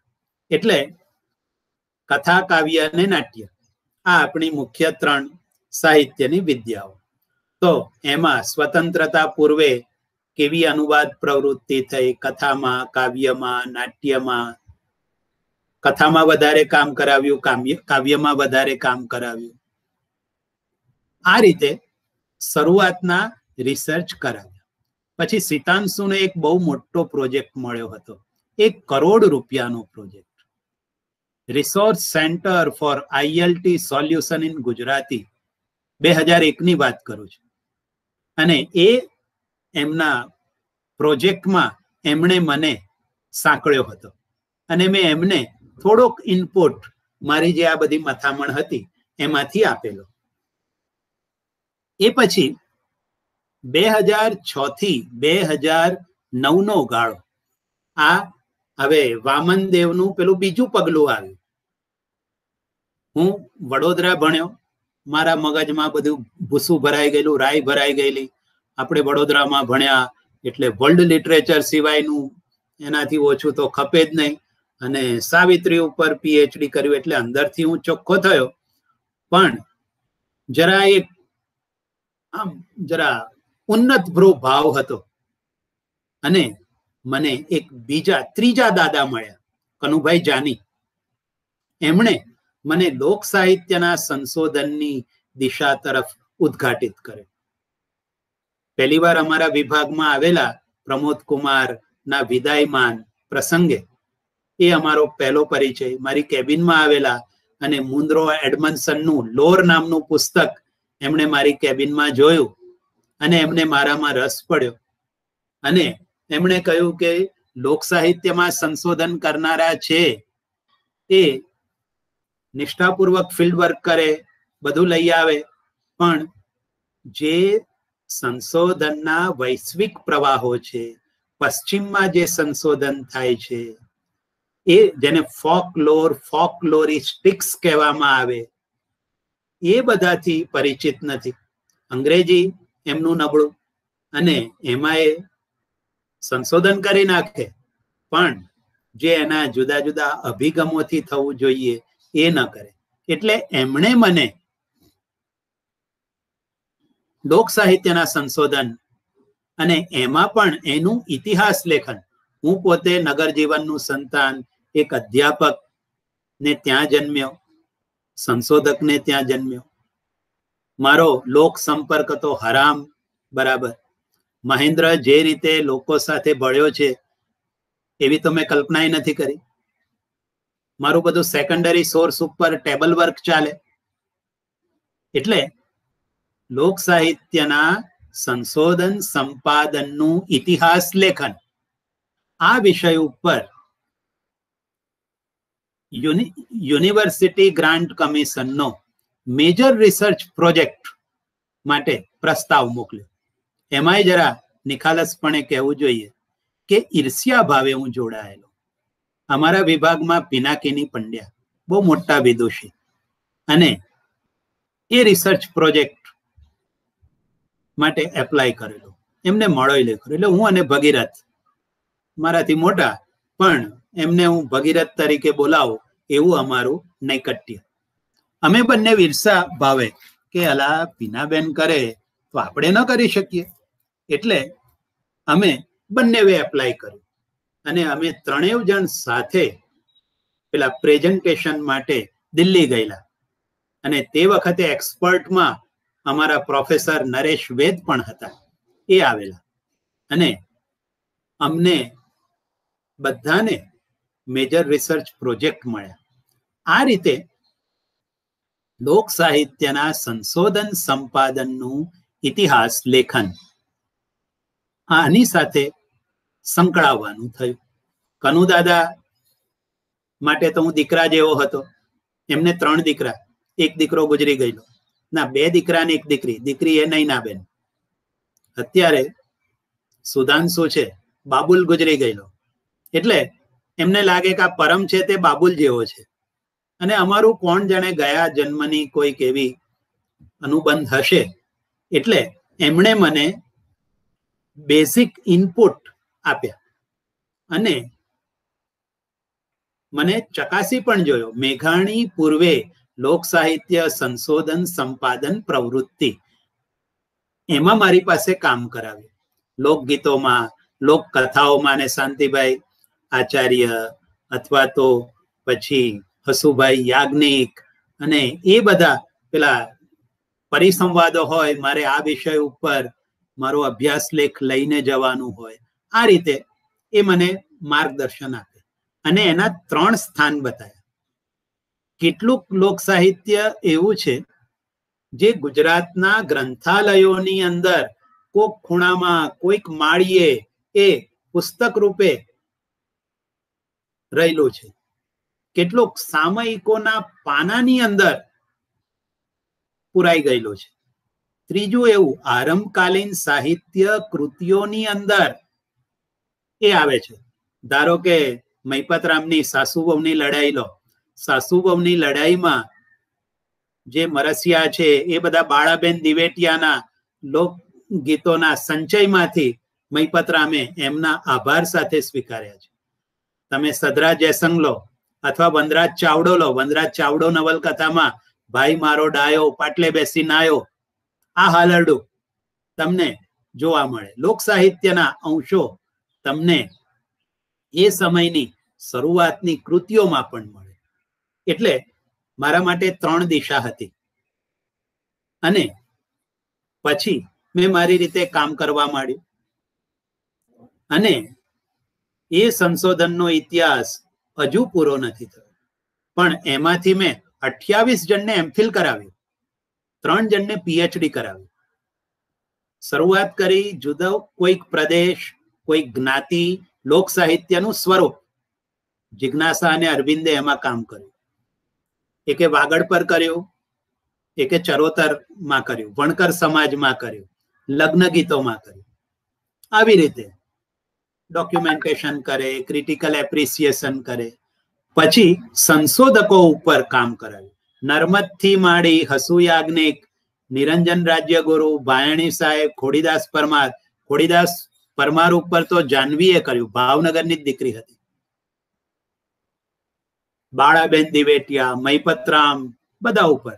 પછી એક જણે સ્ત્રીઓનું પ્રદાન પર એક ભારતીય કર્યું, એક જણે પારસીઓના પ્રદાન પર પીએચડી કર્યું. જો આવી રીતે સંશોધકો ઉપર ખૂબ કામ થયા. પછી સામયિકોમાં લોક સાહિત્યના લેખો કેટલા છે એના ઉપર કામ કર્યું. ઢોલ, વીરડો, લોક ગુર્જરી, ફારબસ, શબ્દ સૃષ્ટિ, ઇન્ડિયન એન્ટિક્વેરી. ગાયત્રી વસાવાએ ઇન્ડિયન એન્ટિક્વેરી ઉપર હમણાં સર્વેક્ષણ કર્યું અને પુતળીબાઈ માં એને પોતાના ઓરિજિનલ રિસર્ચ પણ કર્યા છે. પુતળીબાઈ એ કેટલી વાર્તાઓ સંપાદિત કરી આપણે 17 જાણીએ છીએ, પણ એને 20 શોધી છે. એટલે સામયિકોમાં કામ થયું. પછી એક નવો પ્રોજેક્ટ લેવા બહુ સારા નથી હોતા, એના બીજા પ્રશ્નો હોય છે, પણ છતાં ત્રીજો પ્રોજેક્ટ લીધો. Digital dictionary of published folk tales of Gujarat and Rajasthan 2015 થી 2018 11,87,000 રૂપિયા યુજીસીએ મને આપેલા. તે વખતે મને થયું કે મેઘાણીને 1 લાખ રૂપિયો પણ જો મળ્યો હોત તો ક્યાંના ક્યાં પહોંચી ગયા હોત. મેઘાણીએ વિદ્યાનગરમાં પ્લોટ લીધો હતો અને ભાઈ કાકા એમને વિદ્યાનગર લાવી લોક સાહિત્યના સંશોધનની એક ચેર સ્થાપવા માંગતા હતા. અને મેઘાણીજીને આર્થિક પ્રશ્ન કેવો હતો, મેઘાણીજીએ કઈ રીતે ફિલ્ડ વર્ક કર્યું છે એ બધું મારા ધ્યાનમાં આવેલું અને મને મળી ગયા 11 લાખ. અને મેં મારી રીતે કામ કર્યું પણ ખરું. અને એમાં 500 જેટલી લોકકથાઓનો મેં એક કોર્સ તૈયાર કર્યો. રાજસ્થાની લોકગાથાઓ લીધી અને ગુજરાતીનો તો મારો પોતાનો સ્વાધ્યાય હતો, સંશોધન હતું. બધું થઈને 500 લોકકથાઓની એક ડિક્શનરી, ડિજિટલ ડિક્શનરી બનાવી. આ વામનદેવનું બીજું પગથિયું. ત્રીજા પગથિયાની અંદર મારો બીજો રસનો મને સૌથી વધારે આકર્ષતું હોય તો હિમાલય પ્રવાસ, રામાયણ, મહાભારત. શેઠ સાહેબે એક વાર કહેલું, એમને ઉમાશંકરે કહેલું કે ચંદ્રકાંત, જ્યારે નવરા પડીએ ત્યારે મહાભારત કે રામાયણ જેવા ગ્રંથોનો વ્યાસંગ રાખવો. એટલે મારા મનમાં આ બે હતા. એટલે પછી મેં મારું બીજું સંશોધન, આવું કોઈ પ્રોજેક્ટ રૂપે નહીં, મથામણ કરતું સંશોધન, એ રામાયણ, મહાભારત, હિમાલય એને કેન્દ્રિત કર્યું. અને એમાંથી પછી મેં ઘણા વિદ્યાર્થીઓ પાસે કામ કરાવ્યું. મેં પોતે કર્ણ ઉપર કામ કર્યું. મહાભારતમાં કર્ણ કેવો, રવિન્દ્રનાથનો કર્ણ કેવો, રશ્મિરથી એટલે દિનકરનો કર્ણ કેવો, પછી કર્ણ ઉમાશંકરનો કેવો, પછી મૃત્યુંજય નવલકથા શિવાજી સાવંત મરાઠી ભાષામાં, એ કર્ણ કેવો, કવિ ચેતનામાં કર્ણ, એવી રીતે કામ કર્યું. અત્યારે એક જણ હનુમાન પર કામ કરે છે, એક નારદ પર કરે છે, એક દ્રૌપદી પર કરે છે, એક જણે ભીલોનું ભારત અને મહાભારતના નારી પાત્રો, રામાયણની પાત્ર સૃષ્ટિ, આવા બધા વિષયો ઉપર આ મારા સંશોધનનું ત્રીજું પગથિયું. હું નથી કરી શકતો તો મારા માનસ સંતાનો દ્વારા આ કામ ચાલે છે. એટલે આ રીતે એક સંશોધનનું ત્રીજું પગથિયું પણ ચાલી રહ્યું છે. અને હવે આપણે વાત પૂરી કરવા જઈશું. સંશોધને મને હંમેશા વિગલિત વેદ્યાંતરનો અનુભવ કરાવ્યો છે. રસાનુભૂતિ, ભટ્ટનાયક, સાધારણીકરણ અને ભોગીકરણ વ્યાપાર એનો ખ્યાલ હોય તો રસનું સ્વરૂપ કેવું છે? રસાનુભૂતિ એ સ્વપ્રકાશાનંદનો ચૈતસિક અનુભવ છે, ચરવણારૂપ વ્યાપાર છે.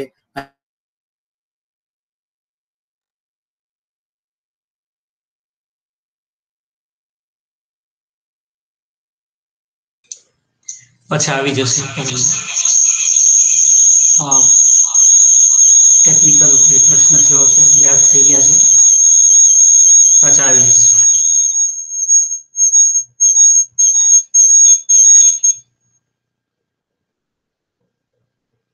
આપણે ત્યાં સુધી રાહ જોઈએ.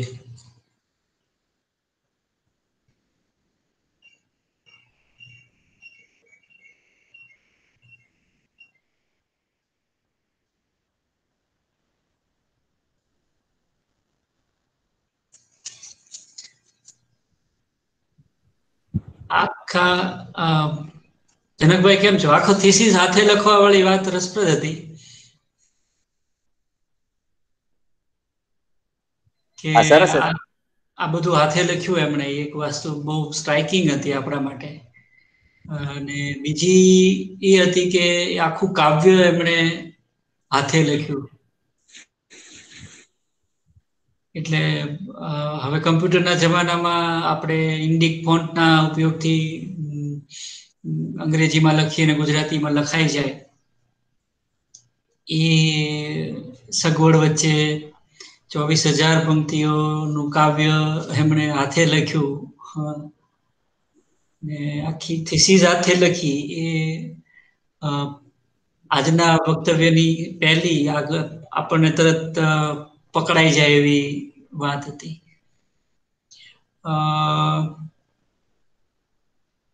બીજી મહત્વની વાત એમની વાતમાંથી એ મળી કે એમની જે આ રિસર્ચ કરવા માટેની જે અનિવાર્યતા છે એ માત્ર એકેડેમિક નથી, એટલે પોતે નથી પહોંચી શકતા તો વિદ્યાર્થીઓ પાસે વિષયો આપીને કામ કરાવે છે, અને કામની દિશા એમને 3 ધરીમાં એમનું કામ સામે આવ્યું. ફોન કરી જોઈએ પાછો એમને.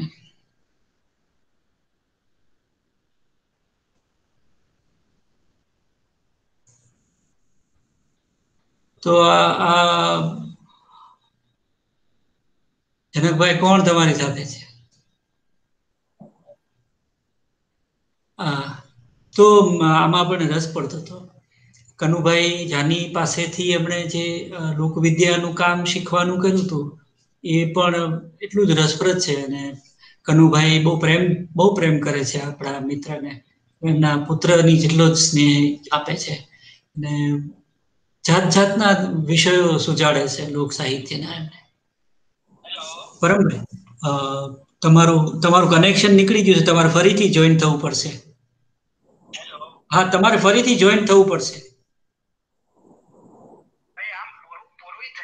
હા હા હા હા હા, પૂરું તો થઈ ગયું, પણ હા પણ પેલો છેલ્લા ઉપસંહારમાં તમારે 2-3 વાક્યો જે કરવાના હતા એ થઈ જાય તો એટલે આખું વર્તુળ પૂરું થાય. આવે છે પાછા. તો આપણા માટે આ બધા વક્તવ્યો છે, એમાંથી જે બોધપાઠ મળે છે તે બહુ રસપ્રદ છે. પર્સનલી આપણે વ્યક્તિગત રીતે જેટલા બોધપાઠ લેવા હોય એટલા આપણે લઈએ. એટલે આમાં કેવું છે કે મુસાફરી કરનારાઓ મુસાફરી કરવાની પીડા અને મુસાફરી કરવાની તકલીફ ને બધું વેઠે, પણ મુસાફરી કર્યાનો આનંદ છે એ આપણે બેઠા બેઠા લઈએ. એટલે કોઈ પેસિફિક મહાસમુદ્ર તરી આવે, આપણે એને તરવા દઈએ કે આ બેટા તું તાર તર. પછી આવે એટલે આપણે એને પૂછીએ કે કેમ રહ્યું, તો કે આવું રહ્યું. આપણે કેવી મજા કાંઠે બેઠા બેઠા. ગંગોત્રી જમનોત્રી જનક જઈ આવે અને પછી છંદામાં એ આપણને કે, એટલે આપણે બેઠા બેઠા ગંગા નાયા, ગોમતી નાયા, કેદાર નાયા, કેદાર જ્ઞાન, આસન સે મત ડોલ એમ કીધું, અને ઘૂંઘટ કા પટ ખોલે એમ કીધું. હા, એવા પરમભાઈ અમે વાત કરતા હતા. હા, તમે શરૂ કરો.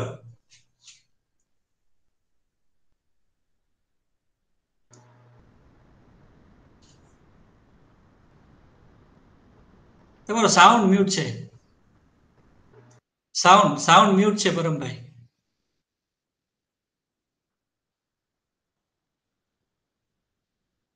હા, સંશોધનની પ્રક્રિયા છે એ વિગલિત વેદ્યાંતરનો અનુભવ છે. એટલે આપણા જે વેદ્ય છે, રસ પ્રતીતિના વિઘ્ન એ બધા દૂર થઈ જાય, અને તે વખતે આપણો સીધું અનુસંધાન, પેલું જે બ્રહ્માનંદ સહોદર કહીએ છીએ એવો અનુભવ સંશોધન કરાવે છે. અને સંશોધન બીજો અનુભવ કરાવે છે, અનનોન ઇઝ વાસ્ટ. આપણું જીવન બહુ જ ટૂંકું છે, અને એ ક્ષુદ્રતામાં વેડફાઈ ન જવું જોઈએ, અને એ સંતર્પક બનવું જોઈએ. અને છેલ્લા આપણને લાગવું જોઈએ કે જન્મ તેરો બાત હી બીત ગયો, એવું નથી થયું. એના માટે આ સંશોધન એ આપણને જીવનને એક નવું પરિમાણ પૂરું પાડે છે, એવો મારો અનુભવ છે.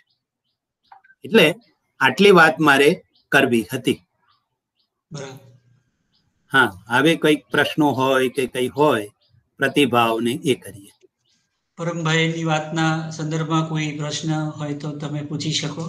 થોડી વાત તમે લેફ્ટ થઈ ગયા પછી અમે જે વચ્ચે વાત કરી પરમભાઈ, એ હતી કે આ 3 ડગલામાં તમે જે રીતે જ્ઞાનના 3 ક્ષેત્રોમાં જે વિહાર કરવાની તક ઝડપી લીધી, એની અમે વાત કરતા હતા. અમને જે વાત બહુ જ રસપ્રદ લાગી, સૌથી પહેલી તો ભૌતિક રીતે, તે એ કે તમે તમારી થીસીસ હાથે લખી હતી. હાથે લખી. એ આજની વાતનો સૌથી પહેલો આકર્ષક મુદ્દો હતો. પરમભાઈ ની ભણતા હતા ને ત્યારે એ લોકો એક હસ્તલિખિત મેગેઝિન કાઢતા હતા, પ્રકલ્પ નામનું. અને હું ત્યારે ભણતો હતો અને મારા હાથમાં એ પ્રકલ્પના અંકો આવેલા ત્યારે મને બહુ ઈર્ષ્યા થયેલી. હા, એ પરમભાઈ ના હાથે જ લખાતું હતું એ હસ્તલિખિત. અક્ષરો મને એટલા માટે, એટલે પરમભાઈ ના હાથે લખેલા કોઈ પણ કાગળ તમે જુઓ ને તો એ છે ને એકદમ સ્મૂધ હોય. જયદેવ અને પુરુરાજના મૈત્રીના સંસ્કારો હતા. ખાડા ખડિયા વાળું ન હોય. આપણે લખીએ ને તો એમાં આપણું ટેમ્પરામેન્ટ છે ને એ રિફ્લેક્ટ થતું હોય. એટલે આપણે કોઈક દિવસ મૂડમાં ન હોઈએ અથવા તો લાંબા સમય સુધી આપણે સારી રીતે ન ચાલી રહ્યા હોઈએ આપણા લાઈફ સ્પાનમાં, તો એનો પડઘો આપણા અક્ષરો ઉપર પડે. પરમભાઈ ના તમે લખાણો જોશો ને તો એમાં તમને એક ધારા અક્ષરો, એમાં આરોહ અવરોહ નહીં હોય, એમાં એક સંવાદિત પ્રવાહિતા છે. તો એ પ્રવાહિતા ક્યાંથી આવી છે? તો આપેલી ડિસિપ્લિન માંથી આવી છે. જે તમારો વિષય તમને તમારો ઘાટ ઘડાવવામાં મદદ કરે એમ એ તમારી અભિવ્યક્તિમાં પણ મદદ કરે. એટલે પરમભાઈ નું લેખન છે, એક ધારી ડાયરીઓ લખવાનું એમનો રોજિંદો ક્રમ છે. એટલે તમને એમાં કઈ ખાડાખડિયા નહીં લાગે. તો આ જે એક પ્રવાહિતા છે એ આમાંથી મળી. ત્રીજી વસ્તુ આપણે નોંધી કે એકદમ અધ્યાત્મના વિષયથી એમની ગતિ અનુવાદમાં ગઈ અને ત્યાંથી એ લોક વિદ્યાના ક્ષેત્રમાં ગઈ. તો આ પણ આપણને બધાને પ્રેરણા આપે એવી એમની એક ભૂમિકા છે. કોઈને પ્રશ્ન હોય તો પૂછો તો આપણે આગળ વધીએ. નહીંતર આ સંવાદ આપણો ચાલુ રહેશે. પરમભાઈને આપણે વિનંતી એ કરવાની કે અમારો જે આ કોર્સ વર્કનો કાર્યક્રમ છે એની આઉટકમ શું, એમ કોઈ એમને પૂછે તો દેખીતી રીતે આટલા સમયમાં આટલી દળમજલ કરી, એમાં સુમનભાઈએ એમની સંશોધનની મુસાફરી છે એનું એક લેખિત રૂપ આપ્યું અને નવ ગુજરાત સમયમાં એ પ્રકાશિત થયું. કાલે દર્શનાબેન કહેતા હતા કે એમણે જે વાત કરી એ વાત બુદ્ધિ પ્રકાશમાં હવે આવવાની છે. આપણે પરમભાઈને પણ કહીએ કે આજે એમણે જે વાત કરી છે એ વાત કોઈ સામયિકના પૃષ્ઠો ઉપર પ્રગટ કરવા જેવી છે. જે ફેલો રિસર્ચર્સ છે, જે ફેલો ફોલોઅર્સ છે, ફેલો ફોલોઅર્સ શબ્દ મને સારો લાગે છે. એ ફેલો ફોલોઅર્સ ને કામ લાગે એવી રીતે આજે જે વાત થઈ ને એ એમણે લખીને કોઈ સામયિકમાં પ્રગટ કરાવવી જોઈએ. કેમ કે એટલે આપણે એનો નિમિત્ત બન્યા છીએ એનો મને સૂક્ષ્મ ગર્વ છે કે પરમભાઈ આ બધી વાતો કરી તો એમાંથી એક સરસ કથા આપણને મળી. ભાઈ ઘનશ્યામ જો હોય ઉપસ્થિત તો આપણા બધા વતી આપણે એને વિનંતી કરીએ કે પરમભાઈનો આભાર માને. અને એ જો ન હોય તો એના બદલે કોઈ બીજા મિત્ર સ્વયંભૂ રીતે આ વાત કરે. ઘનશ્યામભાઈ તમે છો? હા, છે ઘનશ્યામ. તો ઘનશ્યામ તમે આભાર માનો. તમારું સાઉન્ડ અનમ્યુટ કરો.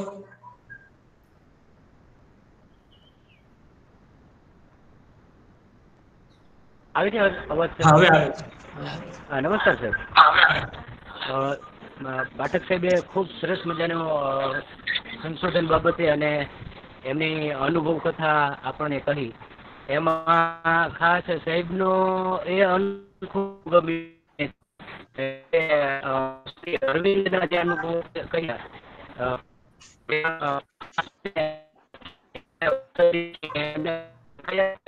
અનુભવ રીતે આખી આ પરિસ્થિતિ તો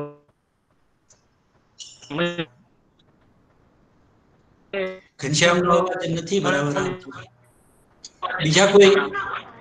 ઘનશ્યામ તારો અવાજ નથી આવતો. હેલો. હા, બીજા કોઈ મિત્ર એના વતી જોડી દો ને. મુકેશ.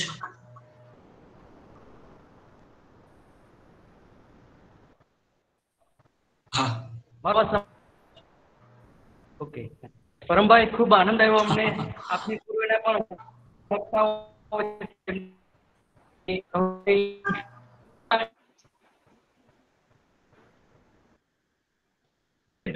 એનો અવાજ નથી આવતો. એનો અવાજ નથી આવતો.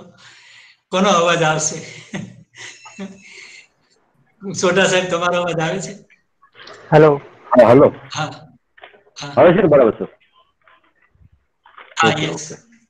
આજે ડોક્ટર પરમભાઈ પાઠક નું વ્યાખ્યાન આપણે જોયું અને એમની સંશોધન યાત્રા વિશે સાંભળ્યું.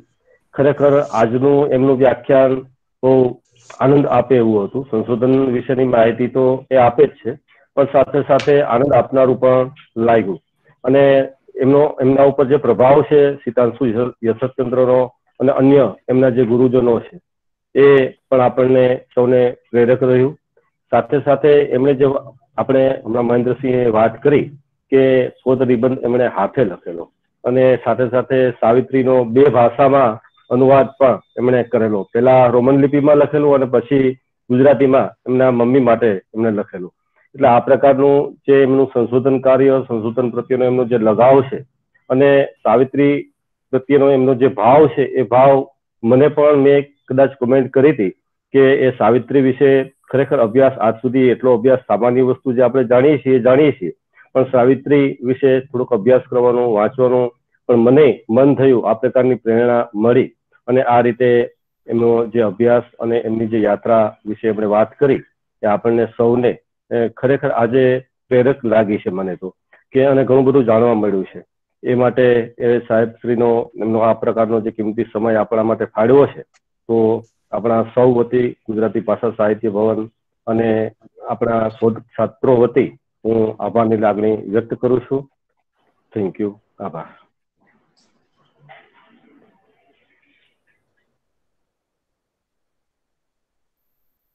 બસ દીકરા, પૂરું કરું.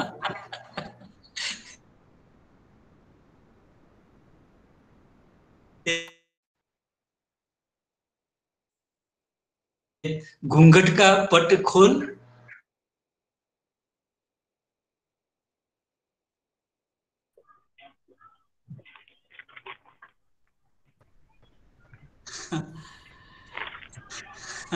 घूंघट का पट खोल तो है पीयू मिलेंगे, आसन से मत डोल. આસન સે મત ડોલ એમ હતું બીજું.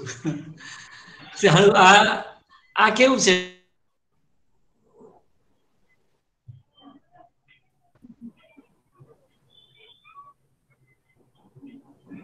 ને, ઈ આજની ચાવી છે મારી દ્રષ્ટિએ. એ પરમભાઈ આપણને આપી છે. લાવો રે પૂછીને તાળા ખોલી. તો આભાર પરમભાઈ, થેન્ક યુ. બધાનો આભાર. કાલે પાછા 12 વાગે ભેગા થઈએ છીએ. જનકભાઈ, ધન્યવાદ.